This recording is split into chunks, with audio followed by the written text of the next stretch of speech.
18 के श्लोक नंबर 62 में भगवान स्वयं कह रहे हैं कि अर्जुन उस परमेश्वर की शरण में जा जिसकी कृपा से परम शांति व शाश्वत स्थान अर्थात सतलोक को प्राप्त होगा। वो परमेश्वर कौन है, कहां है, कैसा है, जानने के लिए कृपया अवश्य सुनिए जगत गुरु तत्वदर्शी संत रामपाल जी महाराज के अमृत वचन। प्रत्येक एक भगत को यहां आने में इतना समय लगता ही लगता है। तो अब क्या होगा? अब ये जैसे आप देख रहे हो, एक भक्त अपना अनुभव बता रहा था, पिछले सत्संग में आपको सुनाया था कि हम यहां से राजस्थान के भक्त आते हैं, यहाँ हिसार से एक ट्रेन चलती है, यहाँ खाली होती है, यहीं से स्टार्ट होती है, तो हम 2-2,500 भक्त उसमें बैठ जाते हैं सुबह सुबह जाके हिसार से जोधपुर वाली में। और कोई नित्यनेम कर रहा है, कोई मोबाइल से मंत्र सुन रहा है, कोई आरती अपना कोई और शब्द सुन रहा है, चर्चा मालिक की चल रही होती है। तो वहां जितने यात्री उसमें बैठे होंगे अन्य भी, उनके ऊपर भी परमात्मा की वाणी प्रभाव डालेगी। बेशक उनको कोई समझ में नहीं आ रहा आरती या नमो नमो सतपुरुष को शुरू में तो किसी के बिना पल्ला पड़ती हो के बोल रहा है, लेकिन वो अपना काम पूरा कर रही होती है, उसको प्रभावित कर रही है आसपास के क्षेत्र में। इवन चींटी, पक्षी, पशु, गांव घर के जो पशु हैं उन पर भी प्रभाव पड़ेगा। और इस वाणी के सुनते उनको शीघ्र ही, क्योंकि भगत के घर में पशु पक्षी जीव जंतु जो भी होंगे उनका भी उद्धार ही होगा। तो इस वाणी में इतनी शक्ति है, परमात्मा की वाणी के अंदर इतना अफेक्ट है कि इस आत्मा के बहुत से पाप ऐसे होते हैं जो ज्ञान यज्ञ से कटते हैं, और फिर उसके अंदर एक विशेष प्रेरणा बनती है भगवान की तरफ से कि कैसा है नास्तिक को। अब नास्तिक कैसे है? जैसे ये आत्मा पाप कर्मों से मूर्छित पड़ी है। अब जैसे किसी को सर्प डस जाता था, अब उसको एक गारडू होता था, विष उतारने का वो मंत्र सिद्ध कर लेता था। ये धात्मिक जो विज्ञान है ये सबसे उत्तम है। अभी तक आपने देखा होगा कोई झाड़े झूड़े ला दिन छोटा मोटा बुखार उतार देते हैं, तो ये इस तरह की क्रियाएं हैं। लेकिन ये भक्ति, ये तो एक अंश मात्र है। और भक्ति जब सत्य साधना आपको मिल जाएगी, किसी चीज की जरूरत नहीं पड़ा आपने, ना झाड़ियां की। इस परमात्मा की भक्ति में सारी शक्ति है, सारा कुछ अध्यात्म मार्ग इसमें है। अब जैसे किसी ने कोई मंत्र सिद्ध कर लिया, आपका मंगलाचरण है जो हम आपको देते हैं, सबसे पहले इसको बोला जाता है। ये मंगलाचरण सब मंत्रों का मूल मंत्र है, चाहे किसी झाड़े ला लो, लेकिन आप झाड़ा मत लगाना। इस मंत्र को जाप करने से आपके आसपास कुछ भी नहीं रहेगा, और फिर आपका मंत्र जो दूसरा दे रखा है वो करते रहे। तो कहने का भाव ये है कि इस दास ने इस अध्यात्म मार्ग का बिटर एक्सपीरियंस हुआ। और पहले परमात्मा ने सन 1988 से 1994 तक 6-7 वर्ष इन सभी संतों महंतों महात्माओं के की जानकारी दिवाई, इनके सत्संग सुना, इनकी क्रियाएं देखी। तो सुनने को मिला कि गरीबदास जी संत था, उसने गरीबदास जी के ग्रंथ में एक शब्द है, घट ही अंदर गारडू धोखे मर गईया, सार शब्द चीन्या नहीं और कोई भेद ना लैया। ये 5-7 लाइन है, उसने उसको सिद्ध कर लिया 1000 बार 2000 बार पढ़ के। तो उसमें शक्ति आ गई कि सर्प किसी ने डस जा, वो ये मंत्र बोल देता, मन मन में बुदबुदा देता, उसका जहर उतर जाता, जीवित हो जाता था। वो उसी से प्रभु पा के गया, संत को आ गया। और हम इस वाणी ने रोज पढ़ना तो या आत्मा के सारे जहर तार देगी। जैसे गारडू अपना मंत्र बोलता है और जिसको सर्प डस गया, मूर्छित पड़ा है, वो ना उस मंत्र को सुन रहा है ना समझ रहा है, लेकिन वो मंत्र अपना काम कर रहा है। उसने उस विष को उतार दिया, विष उतरते ही वो चेतन हो गया, जीवित हो गया, मूर्छा उसकी खत्म हुई, तो अपना सुचारू काम करने लग गया। इसी प्रकार आपकी सभी की आत्माएं इस अज्ञानता से और इस पाप कर्मों के विष से अचेत होगी है। जो मूल काम था उसने भूल कर और कुछ कर रहे हैं। तो ये वाणी जो आपको दी जा रही है, ये सारे विश्व में फैलेगी।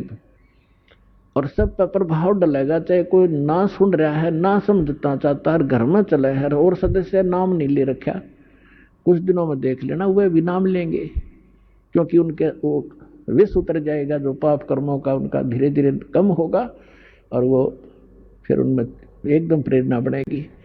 अब जैसे खेत में हमने देखा ये ट्रैक्टर वाले ऊंचे शोर में ऐसी बेहुदी भजन गाने रागनी वो गाते हैं, ट्रैक्टर चलाते हैं, और वहां पर भगवान के भक्त अपना कान में लीड ला के और कोई मंत्र सुन रहा होगा या कोई शब्द सुनेगा, ट्रैक्टर चलाते चलाते नित्यनेम कर रहा होगा और सुन रहा होगा, मजदूरी करते करते भी आप ये कर रहे होंगे।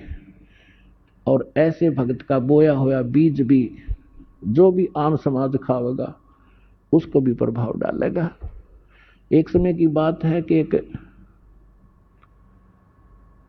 दो भक्त दो संत बने हुए थे, उन्हें चेले बना रखे थे। थोड़ा बहुत अध्यात्म ज्ञान इनको होता तभी तो ये थोड़े बहुत आम समाज के अंदर पूज्य हो जाते हैं। तो वो दो संत थे, एक संत कहने लगा चल मेरे शिष्य हैं वहां चलते हैं, वो दूसरा भी साथ चला गया।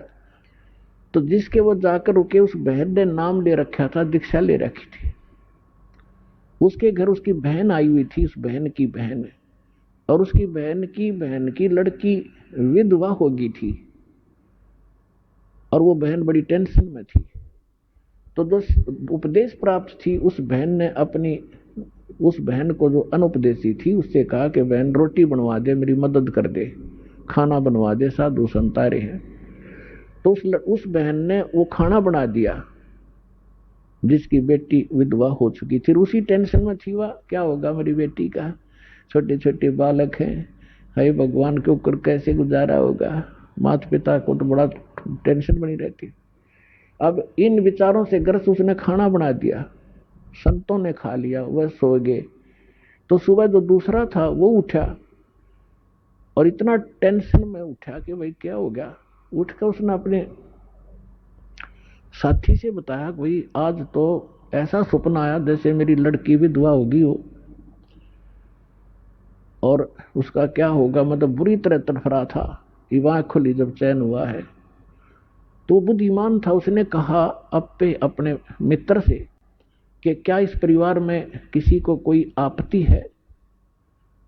तो बोला जी मन ने भी नहीं पता करता हूं। उसने अपनी शिष्या बुलाई कि बेटी आपकी कोई तकलीफ है किसी प्रकार की, कोई लड़की को हानि होगी है। तो वो कहने लगी जी मुझे तो कुछ है नहीं, आपकी कृपा से मेरी बहन आई हुई है और उसकी लड़की मर गई, उसकी लड़की विधवा होगी, अभी 10 से 15-20 दिन हुए हैं और वो आई थी। तो उस संत ने पूछा क्या खाना किसने बनाया महाराज, कि उसी ने बनाया था। अपने आत्मा उस बहन के द्वारा बनाया गए भोजन में भी वो विचार प्रवेश हो गए और उस संत के ने खाया उस पर भी प्रभाव डाला उसने। तो इसी प्रकार अब ये अच्छे वचन, अच्छे ज्ञान, अच्छी वाणी जो भी जिस जैसे कोई कहीं भी क्रिया कर रहा है तो उसी के अंदर प्रवेश करेगी। जैसे कोई सेठ है बैठा बैठा मंत्र कर रहा है और काम क्या वहां पर वाणी ला ले अपने भगवान की, दुकानदार है या कोई किस मजदूर है और कहीं भी जो कार्य करता है अपना, तो वहां क्या होगा कि उस सामान के ऊपर भी इसका प्रभाव पड़ेगा, जो और खरीद के ले जाएंगे उन पर भी असर होगा। तो इस प्रकार हमारे जो सभी की आत्माओं पर पाप कर्मों का विष चढ़ने से मूर्छित पड़ी है या जागेगी और फिर भजन में लागेगी। तो इस प्रकार इस परमात्मा का जो ये इंस्ट्रूमेंट बनवाने का जो उद्देश्य था, प्रयोजन, ये कोई ऐसे नहीं है। नहीं तो इसके अंदर सारी बकवास देखें, जब तक ये ज्ञान नहीं होता, कोई फिल्म देख रहा है, कोई और बकवास देख रहा है, कोई खेल देख रहा है, और अब ये ज्ञान होने के बाद कि ये बकवास छोड़ के इसमें भगवान देखो, परमात्मा का नाम सुनो, ज्ञान सुनेंगे, तो यही इंस्ट्रूमेंट जो दुरुपयोग करके हमारा जीवन नाश कर रहे थे ये हमारे जीवन को सफल करेंगे। तो परमेश्वर आपको क्या बताना चाहता है दास परमेश्वर के इस ज्ञान के माध्यम से, कि आप यहां जिस दिन से दीक्षित हो जाते हो आपका वो एक मानुष जन्म प्रारंभ होता है। उससे पहले आप मनुष्य शरीर अवश्य था, लेकिन कर्म मनुष्य के नहीं थे। सभी सदग्रंथ, सभी संत और खुद परमात्मा आकर बताते हैं कि परमात्मा, इस मनुष्य जीवन की प्राप्ति आपको केवल परमात्मा प्राप्त करने के लिए और जरा और मरण के संकट से छुटवाने के लिए ही प्राप्त होता है। आपको ज्ञान संपूर्ण होता नहीं, और संसारिक लोगों से जो ट्रेनिंग आपको मिलती है उसमें दृढ़ हो ही जाते हो। कोठी बना ले बेटा, उस लड़के ने देख ले थोड़े से दिन हुए नौकरी लगा था और 2 कोठी बना ली, तो हमारे वो इंजेक्शन लग जाते हैं। हम फिर वही टारगेट लेकर आगे चलते हैं नौकरी में या कोई बिजनेस में। कोठी बनाऊं, प्लाट लूं, कार लूं बढ़िया सी, और 1 मिनट में मृत्यु हो जाती है और कोठी कार धरी धराई रह जाती है। कबीर साहब कहते हैं, राम नाम कड़वा लगे, राम नाम कड़वा लगे, ये मीठे लगे दाम, दुविधा में दोनों गए, भाई माया मिली ना राम। पुण्यात्मा, इस अध्यात्म मार्ग से जब आप परिचित हो जाओगे, आपको कोई किसी प्रकार की भी शंका, डाउट नहीं रहेगा। जैसे आपको ज्ञान वही होता है, प्रमाण वही होते हैं, उदाहरण वही होते हैं जो रह रहकर पूरे वर्ष सुनाए जाते हैं, और आपकी आत्मा को ये ज्ञान और ये प्रमाण कितनी बार सुने उतनी बार अच्छे लगते हैं, तो आप स्वस्थ हैं।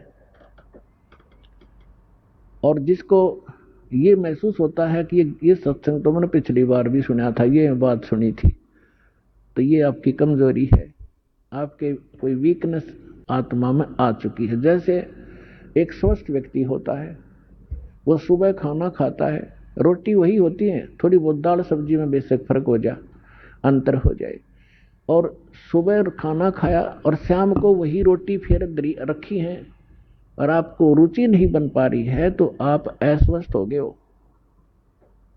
और यदि आपको वही रोटियां फिर उसी तरह रुचिकर लग रही हैं, तो आप स्वस्थ हैं। और दिन में 3-3 बार खाते हो, रुचिकार लगती हैं, तो आप स्वस्थ हैं। इसी प्रकार अब ये ज्ञान वही है, और जितनी बार सुने और जितनी बार ये आपको, उतनी ही बार आपको ये अच्छा लगना चाहिए, तो आप स्वस्थ हैं। अन्यथा आपको फिर कोई पाप कर्म ने घेर लिया। अब जैसे रोगी व्यक्ति है और वो भोजन प्रतिदिन खाता है 2-2, 3-3 बार, और जब वो रोगी व्यक्ति हो जाता है वो, तो उसको एक समय भी एक ग्रास भी खाने की रुचि नहीं रहती। कारण क्या हुआ कि उस रोग ने उसके शरीर की व्यवस्था खराब कर दी। जो मीठी वस्तु थी, खाने योग्य पदार्थ थे, वो भी कड़वे लगन लगे। उसका तरीका क्या है? उसका तरीका ये है कि कड़वी, जैसे किसी को मलेरिया हो गया और उसने वो कड़वी कुनीन रोटियां तो भी कड़वी वो खानी पड़ेंगी, ना चाहते भी खानी पड़ेंगी, चाहे वो रुचि कर लगे चाहे ना लगे। उनके खाने से फिर धीरे धीरे बुखार ठीक होगा, जबर ठीक होगा, तो वह रुचि भूख बढ़ेगी और फिर स्वादिष्ट, स्वस्थ होते फिर स्वादिष्ट हो जाएंगे। तो इसी स्वादिष्ट लगा करेंगे। इसी प्रकार ये सत्संग के अंदर ये दोनों डोज हैं। इसमें आत्मा का आहार भी है और ये ट्रीटमेंट, ये उपचार भी साथ होता है। जैसे कोई भक्त सत्संग सुन रहा है और ये मन में आता है कि तो पहले भी सुना था, तो बेशक आप ना चाहते हुए भी उठकर नहीं जाना चाहिए, उसको बार बार सुनना चाहिए। थोड़ी सी देर में आप देखोगे, ओहो ये तो ठीक सी लगन लाएगी, तो ये कुनीन का काम भी करेंगी। ना चाहते हुए भगवान की महिमा को सुनते ही रहना चाहिए, और ना चाहते हुए भक्ति जैसे मंत्र करने लगते हो, रुचि सी ना बनती, ना बनन दे, एक मंड जाओ करडे से होकर मन भागन दे, दूर थोड़ी देर भागेगा, फिर आप सेट होगा। इसी प्रकार परमात्मा कहते हैं, कबीर हरि के नाम को खज बजो चाहे खज, उल्टा सुल्टा ओ गही खेत पड़ा जो बीज। अब परमात्मा के नाम में लग जाओ, चाहे हज यानी अपनी रुचि से, या खज के माथा सा ठनकते हुए भी शुरू कर दो। और कहते हैं जैसे खेत में बीज पड़ गया, उल्टा पड़ो चाहे सुल्टा उगेगा। तो इस प्रकार आपने इस ज्ञान को सुनना चाहिए। अब जैसे हमने जो ट्रेनिंग समाज से मिली, जहां भी गए उन्होंने यही कथा सुनाई, क्या कर रहा है बेटा, कि इंजीनियरिंग कर रहा हूं। अच्छा क्या लगेगा, जेई लगूंगा। कोई कहे मैं एसटीओ लगूंगा। अच्छा हमारे गांव में एक लड़का था भाई फलाने का सर, वो जेई लगा था, उसने एक कोठी वहां बना ली और एक प्लॉट खरीद लिया और उसने न्यू कर लिया। तो हमने फिर वही सोच हो जा बीसीए बनावांगे, जेई लग गया, एसडीओ लग गए, तो वो इंजेक्शन लग गए तो हम उधर प्रेरित हो गए। अरे ज्ञान सुनाएंगे भगवान का तो हम इधर दृढ़ हो जाएंगे। वो तो हमें जहर दिखाई देगा, कोठी और बंगला में सारा जीवन नाश कर देना, मामूर्ख व्यक्ति का काम दिखाई देगा। तो इसी प्रकार सत्संग में आने से, इस ज्ञान को बार बार सुनने से आपको दृढ़ता आएगी। कबीर साहब कहते हैं देखो हम यहाँ माया मांगने आते हैं, परमात्मा कहते हैं ये तो मैं रूंगे में दूंगा आपको फ्री में, ये तो आपको फ्री ऑफ कॉस्ट दूंगा, ये तो हमारा सौदा भी नहीं है, ये तो वैसे दूंगा आपको। अब रूंगे की परिभाषा बताऊं थोड़ी सी क्या होती है। पहले हमारे गांव में, सभी गांव में ग्रामीण में ऐसा था, पैसे वैसे होते नहीं थे, ऐसे ही जैसे कोई सब्जी बेचने आया या कोई और सामान प्याज बेचने आया या कोई और सामान लेके आता, तो हमारी दादी जी क्या करती थी, गेहूं का बेला भर ले जाती और उसको पूछती भाई ये कैसे देगा टिंडे तू। वो कहता जी गेहूं के 2 बार दूंगा, बोला तोल दे। और जब तो सौदा तो कर लिया गेहूं का, 2 बार तुलवा लिए, 1 किलो के 2 किलो ले लिए, किलो गेहूं के बराबर। फिर यूं क्या करती भाई रूंगा और दे। रूंगा माने बिना बगैर सौदे में अलग आइटम, वो एक आधा टिंडा ठाका और घेर देता, ले दाई रूंगा ना भाई थोड़ा और देख दो, वो देख दो और घेर देता, बुढ़िया राजी हो जाती। तो ये रूंगा माने फ्री ऑफ, वो तो फालतू का। तो जो असली सौदा हम आपको यहाँ देंगे करेंगे, वो जन्म और मरण के इस दीर्घ रोग का नाश करेंगे। और जो आप यहाँ मांगने आते हैं तो रूंगे में देंगे आपको, अगले हो जा राजी। जो संसारिक संपत्ति जो आपको आवश्यक होगी और आपके कष्ट जो आपके ऊपर संकट आ रहे हैं तो रूंगे में ठीक करेंगे कबीर भगवान हमारे।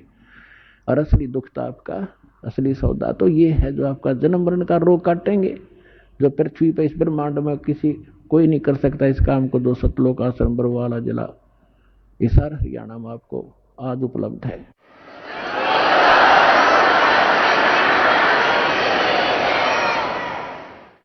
राम नाम कड़वा लगे ये मीठे लगे दामे, दुविधा में दोनों गए भाई माया मिली नारा में।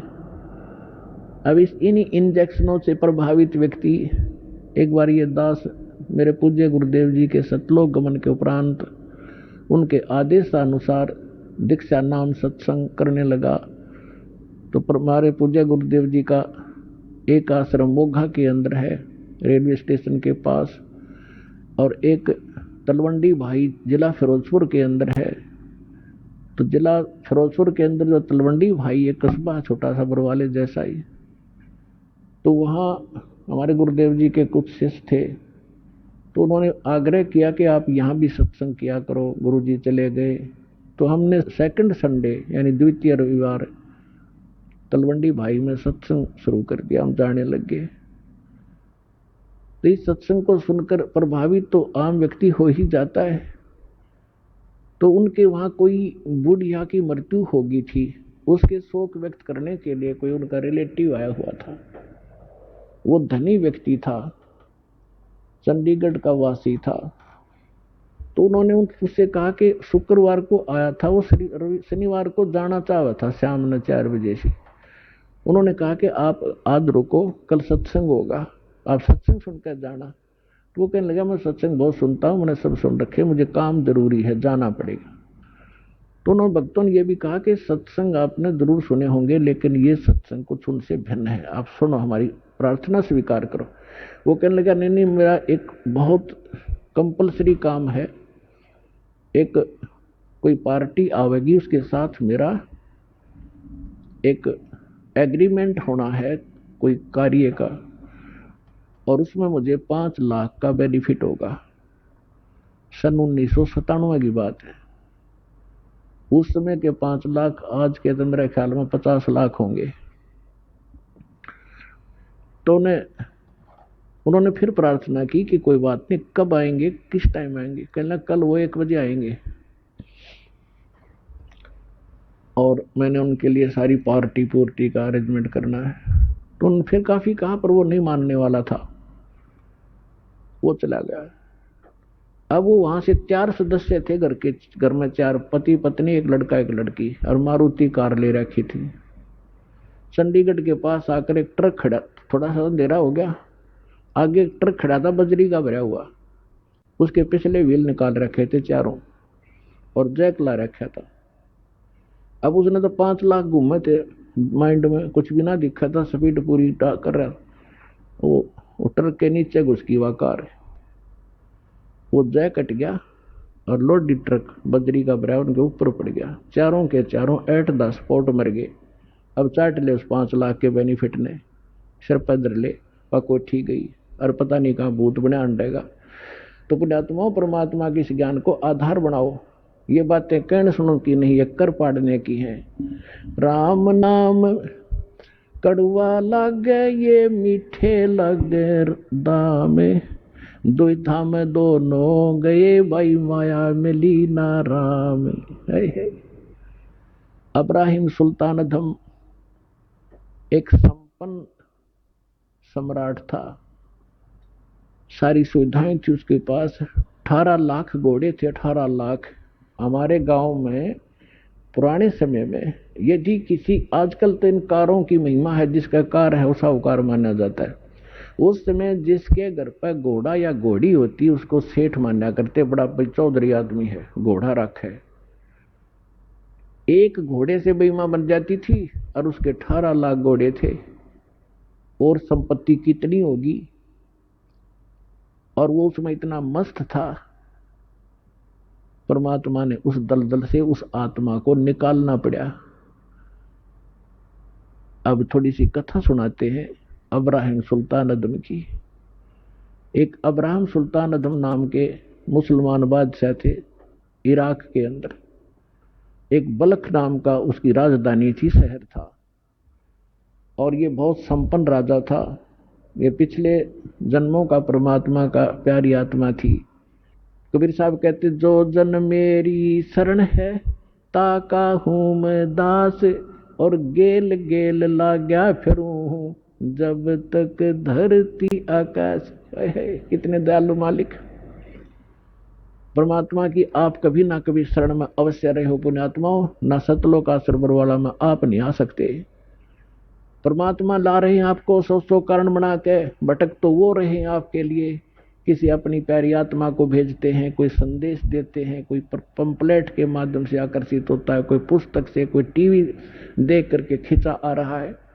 तो ये सारा साधन ये परमात्मा आपके लिए करवा रहे हैं। आप कभी ना, आप वही 64 लाख में से हो जो सबसे पहले ही आएंगे। उसके बाद पूरा विश्व को उसी तरीके से, जैसे सर्प का विष उतारने वाला गारुड़ मंत्र बोल बोल कर सचेत करता है, तो बाकी समाज को इस ज्ञान से, भक्ति से, इस परमात्मा की वाणी से, भक्तों के माध्यम से गांव गांव में, नगर नगर में ये मंत्र बोल बोल कर वो विष उतारेंगे। फिर वो जागेंगे बाद में। पहले 64 लाख आएंगे जो काशी में रह गए थे, भगवान के संपर्क में आए थे। तो परमात्मा कहती, एक बार जो मेरी शरण में आ गया उसके साथ रहूंगा सदा। तो कितने दयालु थे। जो आज से 600 वर्ष पहले भगवान नहीं आते या भक्ति में खत्म हो जाती, उस समय परमात्मा ने इसी लीला की और ऐसे चमत्कार किए। आज तक भक्तों के अंदर वो चर्चा का विषय है, भगवान ये कर देता है, तो वो क्या करते यही भगवान। और फिर कुछ सिरफरे जैसे कमाल जैसे परमात्मा ने मुर्दा जीवित किया। लंबी कथाएं हैं ये बहुत गनी, लेकिन धीरे धीरे आपको सुनाया करेंगे। अभी तक तो आपको इन सदग्रंथों से, वेदों से ये मलाई निकाल कर आपके सामने रखी है, फिर ये कथाएं सुनाया करेंगे। तो दास, यदि ये कथा मैं पहले सुनाता, जब तक ये वेद सदग्रंथ और सब शास्त्रों से निर्णय नहीं निकालता था, किससे कहना जचा कबीर इज गॉड। और अब इस ज्ञान के माध्यम से प्रत्येक आदमी ये मान रहा है भक्त कि कबीर इज गॉड और कंप्लीट गॉड। तो परमात्मा अब क्या करते हैं, हम तो धन मांगने आते हैं और कहते हैं जो जन मेरी शरण है ताका हूं मैं दास। अब दास देख लो किसा होया करे। दास किसे कहते हैं, दास की परिभाषा सुनाता हूं। एक बार अब्राहम सुल्तान अदम जो राजा था उसने घर त्याग दिया था, परमात्मा की कृपा से घर त्याग दिया था और वो किसी चला गया, एक आश्रम में रुक गया। उस आश्रम में सब दास कहें अपने आप को, फलाना दास फलाना दास, और थोड़ी बात पर एक दूसरे का न्याय काटने लड़ने लगे, तू क्या बन रहा है। तब अब्राहिम सुल्तान अधम जिसकी दास कथा सुनाना जा रहा है, इसका थोड़ा सा लिंक बीच में और आ गया। जब वो घर त्याग गया था, पहले ये राजा था, तो उसने कहा कि भाई आप नाम दास जरूर लिखते हो पर कर्म आपके लक्षण दास के नहीं है। उन्होंने पूछा भाई क्या बात भगत जी, कैसे नहीं। उन पता था कि राजा था और ऐसे राज त्याग करा है। तो उसने कहा कि जब मैं राजा था हम गुलाम लाते थे, गुलाम दास। तो मैंने, क्योंकि धार्मिकता मेरे अंदर थी, मैं गुलामों का ध्यान बहुत रखता था, कोई इसको कष्ट ना हो। तो मैंने उससे पूछा कि भी गुलाम आदमी पहले मनुष्यों को मोल लिया करते, गुलाम जैसे आजकल पशुओं को लाते हैं। राजा लोग या सेठ साहूकारों के वहां वो नौकर रहा करते थे, उनको जो मर्जी झूठा कुटा टुकड़ा दे दिया, उनकी सब स्वतंत्रता समाप्त हो जाती थी और जो यस जो कह दिया वही करते थे, आगे यस कर सकते थे, नो नहीं। और उनकी सो इच्छा कुछ नहीं होती थी गुलाम की। तो अब्राहिम सुल्तान ने कहा कि मैंने उससे पूछा कि ए गुलाम तेरा क्या नाम है। उसने कहा कि दास को जिस नाम से पुकारोगे गुलाम का वही नाम होगा, हमारा कोई नाम नहीं होता। कोई बुंडा सुंडा गुंडा कुछ भी कहना, हाजिर खड़ा पाऊंगा। आपको कौन सा भोजन रुचिकार है। कहने लगा दास की कोई इच्छा नहीं होती, जो झूठा कुठा दोगे हम उसी में संतुष्ट होते हैं। तो पुण्यात्माओं कहने का भाव ये है कि वो दास और अपने मालिक के सामने जो आज्ञा होते ही सब कुछ लिए खड़ा रहता है उसको दास कहते हैं। तो कबीर साहब कहते हैं कि जो जन मेरी शरण है और ताका हूं मैं दास,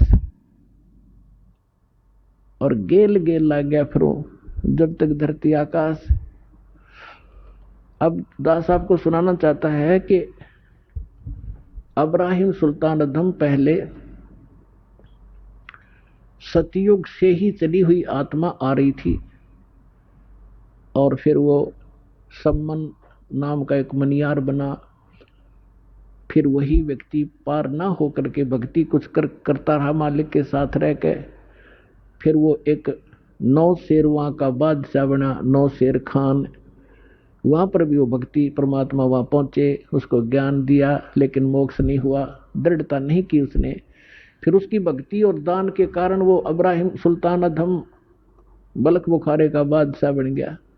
इतना धन उसके पास, हीरे पन्ने जवाहरात के खजाने के खजाने खड्डे भर रखे।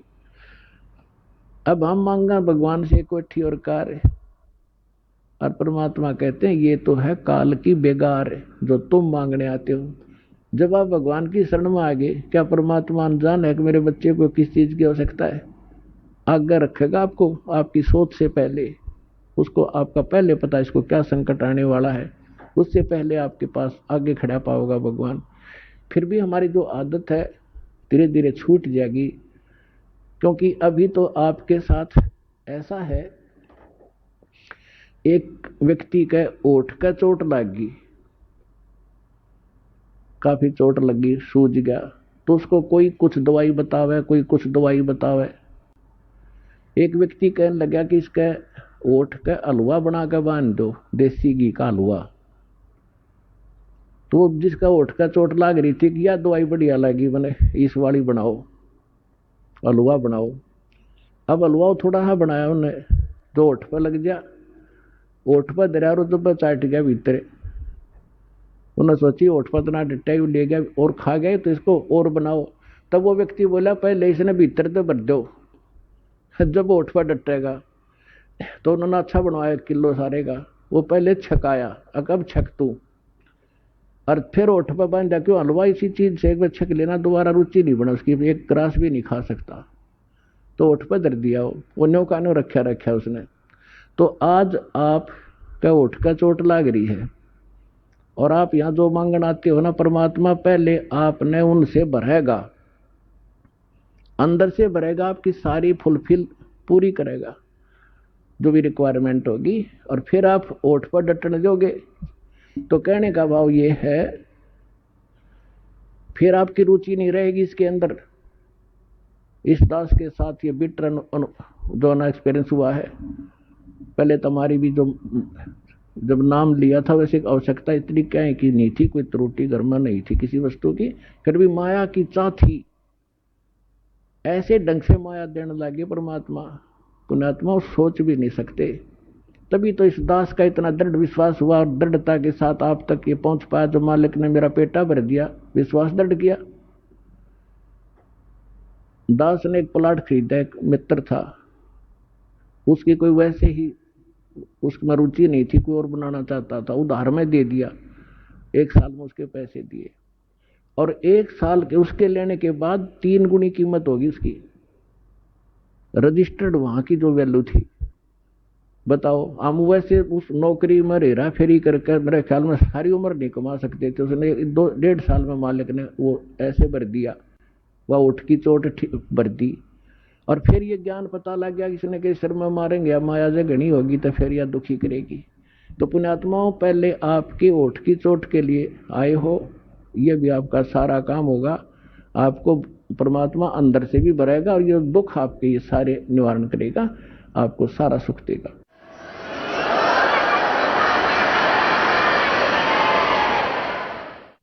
और फिर आपको ये माया विष दिखाई देगी, रुचि नहीं रहेगी आपकी इस ज्ञान के होने के बाद। फिर आपको ये पता चलेगा यदि मेरे पर आपत्ति कोई आवेगी तो भगवान खड़ा पाओगा। कबीर साहब कहते हैं, कल्पे कारण कौन है, कर सेवा नी काम, और मन इच्छा फल दूंगा जब पड़े मेरे ते काम। तो कल्प कहते मतलब के संकल्प विकल्प मत रख, निष्काम भाव से या पूजा करता रहे जो मुझे मैंने बताई है, मेरे दास ने बताई है। और जब तेरे ऊपर कोई आपत्ति आएगी तो जब मेरे सत्र का काम होगा, परमात्मा के सत्र का काम राष्ट्रपति नहीं कर सकता। जैसे एक पिता पुत्र जा रहे हैं कहीं पर, अब एक्सीडेंट में पुत्र मारा गया, पिता बच गया, बता पिता ने क्या सुरक्षा कर दी? अगर हम ये सोचे थे राष्ट्रपति हो पिता, तो परमात्मा साथ होगा, वहां धनी का काम था जो आपकी रक्षा करता। तो कहते मन इच्छा फल दूंगा जब पड़े धनी ते काम। आपके सब प्रकार की जो समस्याएं हैं वो देंगे। तो क्या था कि इब्राहिम सुल्तान आजम का जो राजा था उसके पास बहुत घनी माया थी, और जब राजा और सुख घना हो जाता है, राजा बन जाता, कहना है कि है पहले तो घनी को बद कराया करते ही। उसने हजारों की संख्या में तो औरतें रखी हुई थी बकवाद करने के लिए, विवाह कर करके, और को बद कितनी करा करता, इससे अंदाजा लगाया जा सकता है। लेकिन चाह भगवान की फिर भी थी। आज थोड़ा समय थोड़ा शॉर्ट में बताऊंगा जो दास बताना चाह रहा था कि आप तो माया मांगनाओ हो, और परमात्मा ने जिसका मोक्ष किया वो माया से अलग किया। अब एक दिन किसी संत ने उस इब्राहिम सुल्तान आजम के साथ धोखा कर दिया, एक अंगूठी नकली दे दी, असली छुपा ली। फिर उसका पता लगा तो इब्राहिम सुल्तान आजम को और संतों से नफरत होगी, और जितने भी आसपास के साधु संत से जेल में डलवा दिए, और चक्की पीसने का काम ड्यूटी सजा दिया करते थे, और चक्की का आटा अपने घोड़े गाड़ों को, जनता को, और वो क्या नाम है, सेना को खिलाया करते थे। जैसा भी अपने आत्मा जो भी व्यक्ति भक्त परमात्मा के लिए निकला है, वो चाहे किसी की पूजा कर रहा है, और जब वो आखिर में रोता है ना, वह आत्मा रोती है, तो आत्मा का साथी कबीर भगवान है। जब उसने देखा कि भगवान के लिए निकले थे ये 100-200 भक्त, और ये इसने जेल में ठोक दिया नालायक ने, और वो भी भगत परमात्मा का था, पूर्व जन्म का उसके कर्म बिगड़े थे। तो वहां पहुंच गए दाता। उसने क्या प्रश्न किया था? इब्राहिम सुल्तान ये प्रश्न करता था कि तूने भगवान देखा है? अल्लाह कहाँ है, कैसा है, तो मुझे दिखा, मुझे बता। और उसके प्रश्न का उत्तर नहीं देता था, उसको जेल में ठोक देता था। ऐसे 300 350 संत जेल में ठोक रखे थे। उनको छुड़वाने के लिए और उस नादान आत्मा को परमात्मा के मार्ग पर लगाने के लिए परमात्मा ने, कहते हैं, सोचल सिद्धर मैं करूं अपने जन के काज।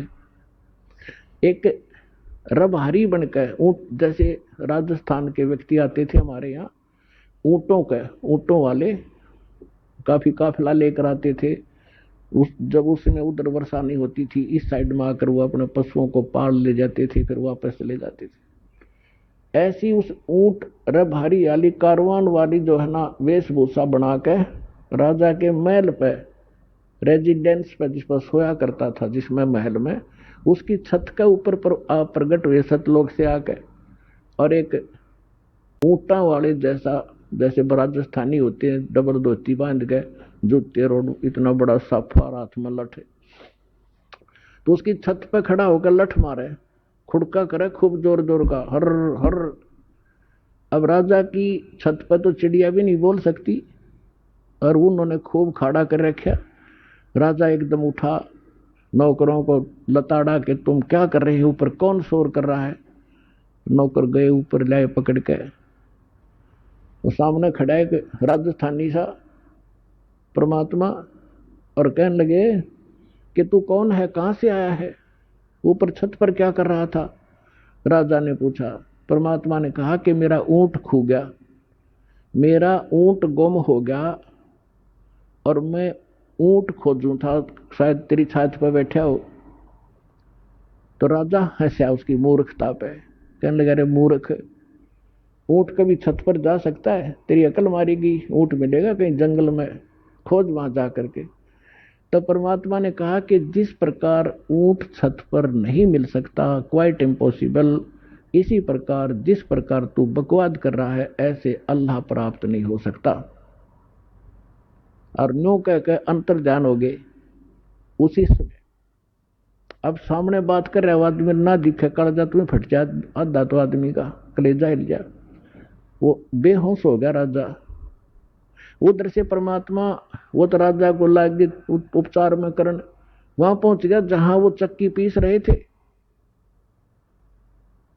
जेल में। कौन? उसके भक्त। परमात्मा, देखो पुण्यात्माओं, अब आपको ज्ञान होगा ना। पहले हमने जो सुख होता, हम सोचा करते कृष्ण जी ने कर दिया, हनुमान जी ने कर दिया, करने वाले का था। कहते हैं, जगत का पेखना पेख्या, धनी का नाम ना लेखा। गीता अध्याय नंबर 15 के श्लोक नंबर 16 और 17 में 3 पुरुष बताए हैं, एक सर पुरुष, एक अक्षर पुरुष। लेकिन इनसे हटकर जो उत्तम पुरुष है, वो तीनों लोकों में प्रवेश करके सबका धारण पोषण करता है, यानी सबके दुख सुख वही निमेटता है।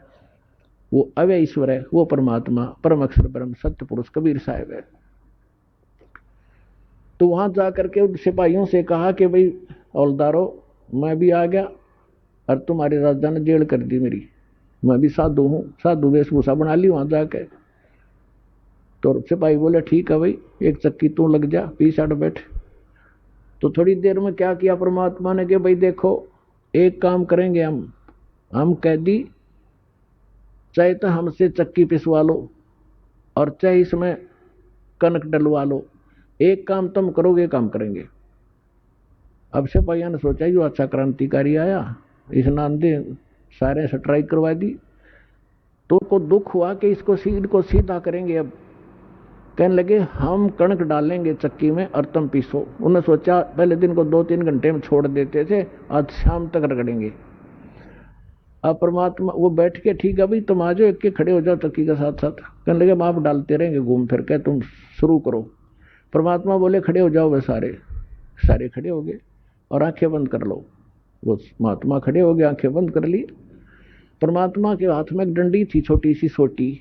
उसने अपने हिस्से वाली चक्की के किले के हैंडल के ऐसे लगा दिया कि चलो स्टार्ट करो सारी। वो एक 360 चक्की बताओ, अपने आप घूमने लगी, फुल स्पीड में, बिजली की बिना चले इतनी तेज। और परमात्मा बोले ले और डालो, इसमें डालो अटार पीस लो, गेहूं डालो और पीस लो, हम चले। तो उन्होंने कहा कि आंखें बंद करो, उन्होंने सारे आंखें बंद कर ली। परमात्मा ने कहा आंखें खोलो। राजा के उस स्थान से लगभग 1 किलोमीटर दूर जंगल में सारे खड़े पाए और कहने लगे भाग जाओ यहाँ से, इस नालायक के राज में फिर मत आ जाना। अब वो चक्की अपने आप चल रही है, सारे सैनिक वो कैदी बाज गए। अब सैनिका ने सोची तुम मर गए भाई, जो राजा तुमने गड़ेगा, जो कहा तुमने भगा दिए जान बुझ गए। भागे गए एक दो के राजा से हो गया से हो गया। अब परमात्मा ने वो चक्की चालू राखी कदे राजा ने दुखी करे, तुमने जान के निकाल दिए। तब राजा को पता चला, राजा देखने आया कि चक्की अपने आप चल रही है। उन चक्की जब बंद हुई, जब राजा ने देख ली, इतने दयालु है ये, किसी पर दुख नहीं आने देते कि सैनिकों तंग करेगा, नालायक आदमी अपने कर्म बिगाड़ेगा।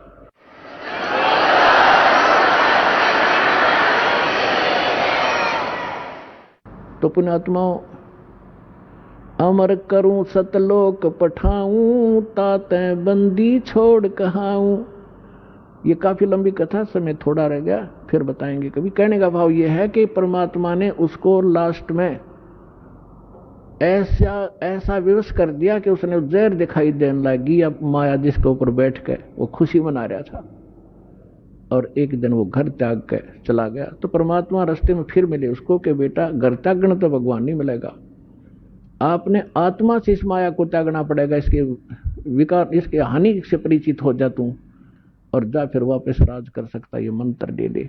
तो बोला नहीं, आपकी सिरोधारी आपकी आ गया, लेकिन मालिक अब वो अच्छा नहीं लगता मुझे, आपके ज्ञान से मैं परिचित हो गया, असंग जन्म हो गया, हमने धक्के खात्या ने इसका पीछा छुड़वा दो जाता। तो पुण्यात्माओं, एक दिन आपको कि ऐसी स्थिति हो जाएगी, आपने यू हलवा कति अच्छा नहीं लगेगा, और आप अपने आप स्थिर हो जाओगे, आपकी आत्मा, और केवल परमात्मा के अतिरिक्त लास्ट में आपने कुछ नहीं दिखेगा, और यही मोक्ष का कारण है। तो आपको सभी मोक्ष होगा। कहते समझा है तो सर दर पाओ, भौर नहीं रे सदा। बोलो सतगुरुदेव।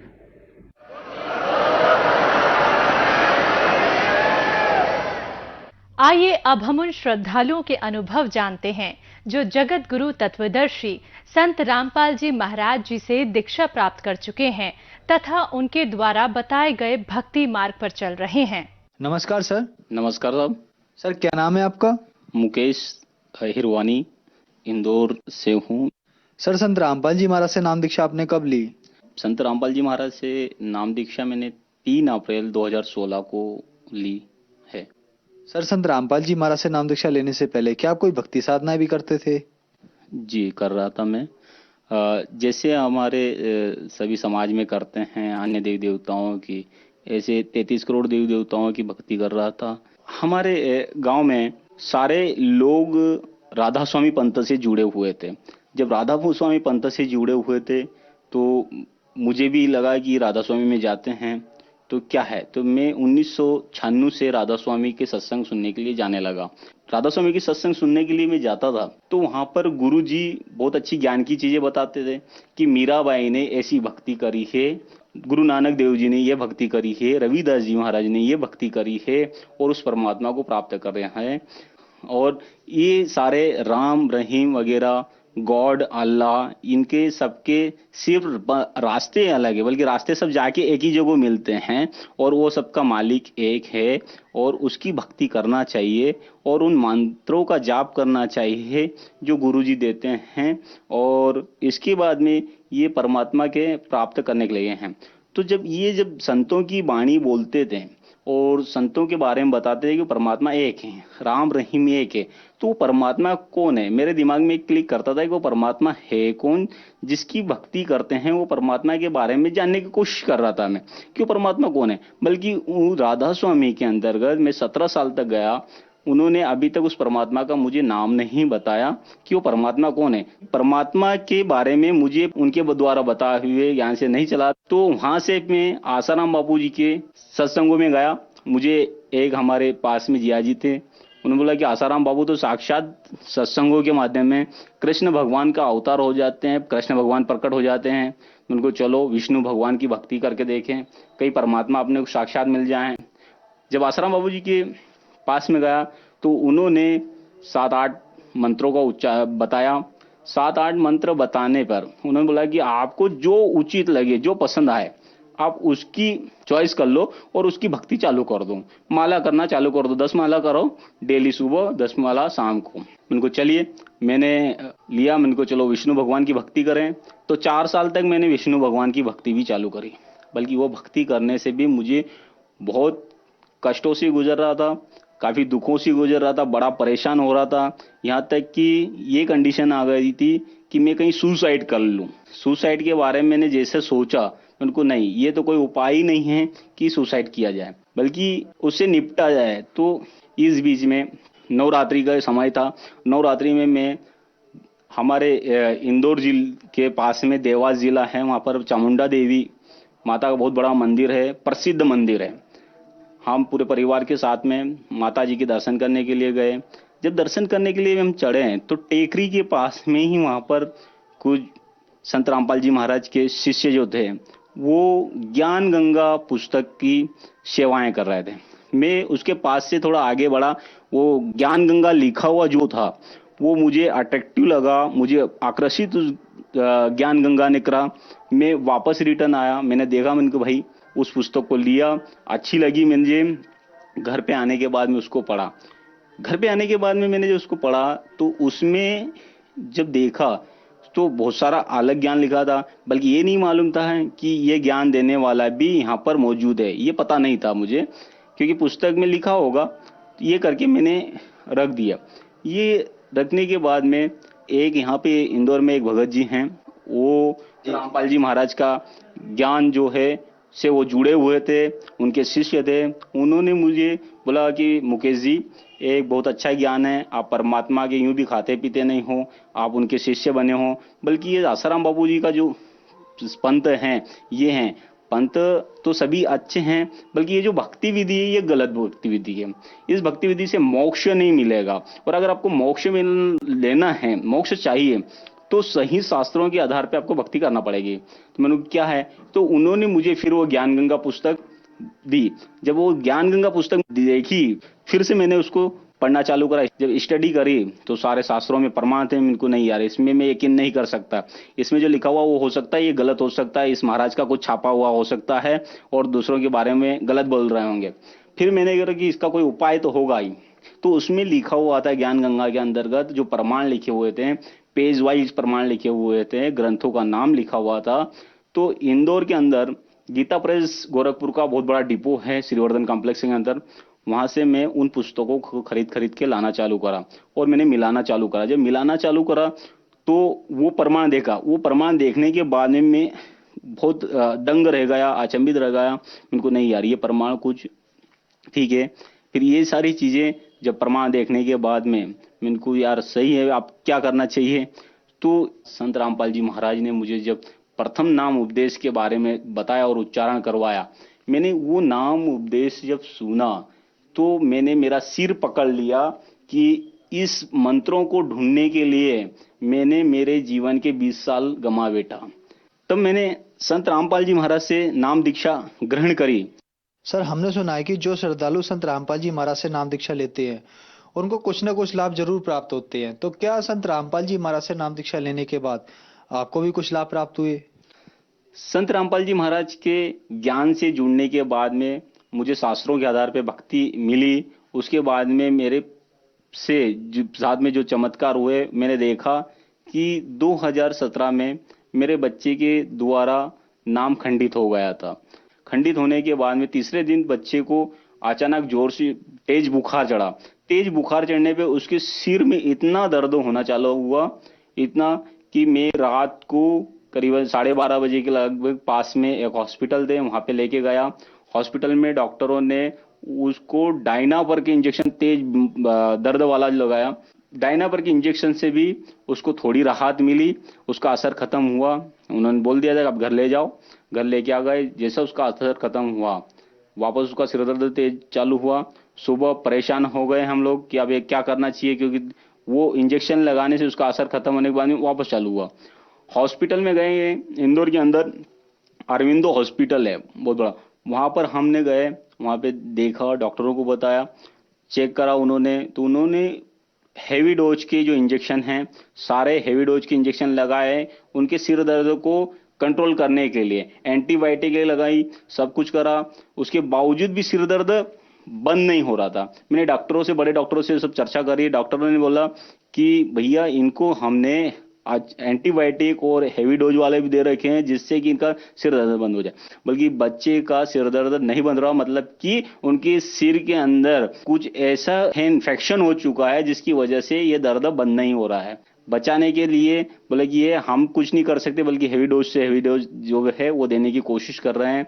और वो इन्फेक्शन का नाम सुनते ही मैं घबरा गया, मैं उनको आप क्या करूं, तो मैंने संत रामपाल जी महाराज के आश्रम में फोन लगाया, प्रार्थना लगाई कि मालिक ऐसी सी बात है और बच्चे की तबीयत डॉक्टर मना बोल रहा है। जब मैंने ये प्रार्थना लगाई तो उन्होंने बोला कि संत रामपाल जी महाराज दया करेंगे, आप भक्ति करते रहो, मंत्रों को उच्चारण करते रहो। तो परमात्मा संत रामपाल जी महाराज की ये दया हुई कि बच्चे को धीरे धीरे उसका सुधार होना चालू हुआ।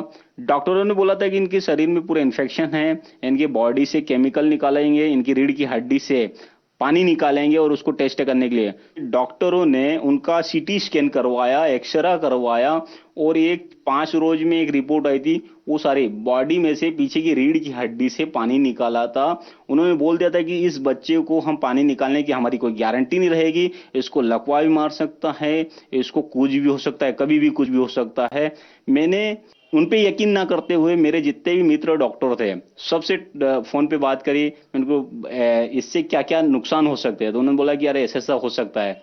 उनको यार ये तो आप परमात्मा ही करे, संत रामपाल जी महाराज की ही दया हो सकती है, वही ठीक करते हैं। क्योंकि हम सत्संग सुनते थे और सत्संगों के माध्यम से हमें पता चलता था कि संत रामपाल जी महाराज अगर जो भक्ति बता दे वो भक्ति करते हैं तो उससे फायदा होता है।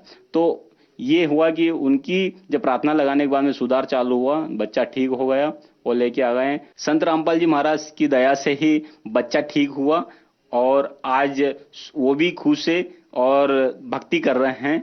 और दूसरा एक और चमत्कार अभी नया हुआ था, मेरी सिस्टर ने संत रामपाल जी महाराज से नाम दीक्षा ग्रहण करी। उन्होंने ग्रहण करने के बाद में उन्होंने ठीक से मर्यादा नहीं रखी, नाम खंडित कर लिया। नाम खंडित होने के बाद में उनको बहुत बड़ी गंभीर बीमारी, कैंसर की बीमारी हुई। ये मुझे नहीं पता चला, जब उनको ज्यादा तकलीफ होने लगी और तकलीफ होने के बाद में उन्होंने सबसे पहले है मेरी पत्नी को बताया कि भाभी ऐसी ऐसी प्रॉब्लम है।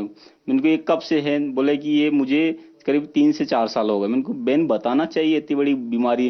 मैंने को चलिए दिखाते हैं। मैंने मेरे पर्सनल डॉक्टर को दिखाया, डॉक्टर को दिखाने के बाद बोला, बोले मुकेश जी इसका अपने को एक बायोप्सी करवाना पड़ेगा, बायोप्सी एक जिससे इसका टेस्ट होता है और वो टेस्ट बाहर होके आते हैं। मैंने को चलिए ठीक है, उनको टेस्ट बोले 3,000 रुपए की ये रहेगी और ऑपरेशन का मिला के 4,000 रुपए लगेंगे। मैंने को चले ठीक है। उन्होंने एक फीस निकाला बायोप्सी के लिए, पहुंचाया और जब उसकी रिपोर्ट आई तो पता चला है कि 3 ग्रेड का जो कैंसर तरह है वो 3 ग्रेड का कैंसर क्रॉस हो चुका था और 4थे ग्रेड में लगने वाला था। उन्होंने बोला कि ये 4थे में आप ज्यादा समय नहीं लगेगा। उनको 4थे की स्टेप होती कैसी है, 4था हम कैसे पहचानेंगे कि 4था है। बोला कि जब शरीर में कैंसर होता है, जगह जगह कैंसर की गांठें बनने लग जाती हैं, ब्लास्ट होने लग जाती है, ठीक है ना, और तकलीफ ज्यादा बढ़ जाती है, समझ लीजिएगा कि ये 4थे ग्रेड का है। उन्होंने मुझे पूरी जानकारी दी, मैंने वो जानकारी मेरी बहन को नहीं बताई क्योंकि मैं तो उसको बताऊंगा तो और जिएगी कैसे वो। उनको ब्रेस्ट कैंसर का था, एक की जगह दूसरी जगह भी हो गई। उनके पूरे हाथ में, दाहिने हाथ में उनका इतना मोटा हाथ हो गया और उसे फट रहा था। ये सारी चीजें मैं देख रहा था, इनको आप ज्यादा ही हो गई। संत रामपाल जी महाराज जी, उनके बहन आप शुद्धिकरण करवाओ। संत रामपाल जी महाराज से नाम दीक्षा लेके पुनः उपदेश करवा के शुद्धिकरण करवाया और उनको नाम दीक्षा दिला दी, भक्ति करवाई, धीरे धीरे ट्रीटमेंट चलता रहा। संत रामपाल जी महाराज के आश्रम में प्रार्थना करी और मालिक से बात ये करे कि आप भक्ति करो तो परमात्मा दया करेंगे, संत रामपाल जी महाराज दया करेंगे, परमात्मा दया करेंगे और आप भक्ति करते रहो। भक्ति करते करते उनको फिर सतनाम मिल गया 4 महीने के बाद में। तो उनको बहन को फिर हॉस्पिटल में लेके गए, डॉक्टरों को दिखाया। डॉक्टरों ने बोला कि इसको हमारे बस की बात नहीं है, बस की बात इसलिए नहीं कि इनको पूरा बॉडी में फैल चुका है कैंसर का पूरा बॉडी में। ये जो दाहिना हाथ था, ये दाहिना हाथ भी इतना हो गया था और बोले कि हमारे वो बस का बात नहीं है, आप कुछ भी कर सकते हो, जो ट्रीटमेंट चल रहा है इसमें संतुष्टि रखना पड़ेगी। जब ये चीज मेरे भांजे ने मुझे बताया मामा ऐसी कंडीशन बन रही है, मैं बाहर बैठ के हॉस्पिटल के बाहर खूब रो रहा था। हम इनको एक काम करें, अपन संत रामपाल जी महाराज के वहां पर अपन अर्जी लगाएं, एक लास्ट अर्जी लगा दें, अब जो भी परमात्मा दया करेंगे। जब वहां संत रामपाल जी महाराज के आश्रम में मैंने फोन लगाया, प्रार्थना लगाई, प्रार्थना करने के बाद में उन्होंने बताया कि आप सतनाम का सुमरण करो और संकल्प कर लो। मैंने एक संकल्प करा वहीं से, और परमात्मा की ऐसी दया हुई, संकल्प करने के बाद में संत रामपाल जी महाराज की ऐसी दया हुई कि 15 मिनट के बाद में बेन को आराम मिलना चालू हुआ। आराम मिलने के बाद में उन्होंने 20 मिनट बाद में वहीं पर अनार खाए, कुछ अनार खाने के बाद में वो सुधार होना चालू हुआ। सुधार होते होते आज बेन पूर्ण ठीक हो चुकी है। और जिसको मतलब 4 महीने जो बेन बिस्तर पे कभी सोई नहीं थी, पीठ नहीं लगाया होता, आज वो संतुष्ट सो रही है। और दया परमात्मा की संत रामपाल जी महाराज की है कि अभी वो ठीक है और मालिक की भक्ति कर रही है। संत रामपाल जी महाराज की ऐसी दया रही कि बगैर ऑपरेशन के, बगैर दवाई के परमात्मा की दया से ठीक है बेन। और डॉक्टरों ने जो बोल दिया था कि इसको चौथे स्टेप का जो कैंसर जो फैला हुआ है पूरी बॉडी में फैल चुका था, बोले कि इससे हमारे बस की बात नहीं, आप घर ले जा सकते हो इसको, बल्कि परमात्मा की ऐसी दया है कि अभी वो पूर्णतः ठीक है, उनका पूरा परिवार जुड़ चुका है। हाँ, एक इससे फायदा ये हुआ है संत रामपाल जी महाराज की कि जो बाहर के जो भाई जो लोग जुड़े नहीं थे वो बोलते थे कि आपको जुड़ने से, संत रामपाल जी महाराज की पूजा पाठ करने से, भक्ति करने से क्या फायदा होता है। संत रामपाल जी महाराज की भक्ति का, संत रामपाल जी महाराज का विरोध करते थे, वो आज उनकी भक्ति विधि से, उनके बताए हुए हम कर रहे हैं तो वो भी खुश हैं और वो अभी सत्संग देखने लग गए हैं। सर, संत रामपाल जी महाराज से नाम दीक्षा लेने के बाद आपको बहुत सारे लाभ प्राप्त हुए, तो जो श्रद्धालु आज आपको देख रहे हैं और वो भी किसी न किसी बीमारी या कैंसर के मरीज हैं, उनके लिए आप क्या कहना चाहेंगे? मैं ऐसे भाइयों से निवेदन करना चाहूंगा कि आप संत रामपाल जी महाराज से नाम दीक्षा लें, ग्रहण करें, और ग्रहण करने के बाद में बहुत सारी बीमारियां हैं और उनसे आप बच सकते हो, छुटकारा, और घर में सुख शांति भी आती है उससे। आपको कि सुख शांति भी चाहिए व्यक्ति को। इस समाज में आज की कंडीशन ऐसी है कि व्यक्ति तकलीफों से गुजर रहे हैं, सही भक्ति करेंगे तो सुख शांति होंगी। और आप सारे से निवेदन है कि आप संत रामपाल जी महाराज की शरण ग्रहण करिएगा और जल्दी से जल्दी आइएगा। सर, संत रामपाल जी महाराज से नाम दीक्षा कैसे ली जा सकती है?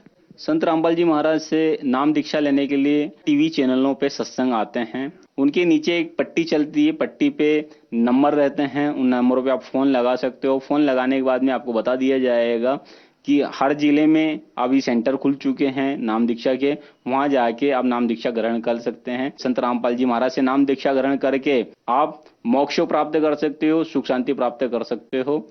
धन्यवाद सर। सत साई।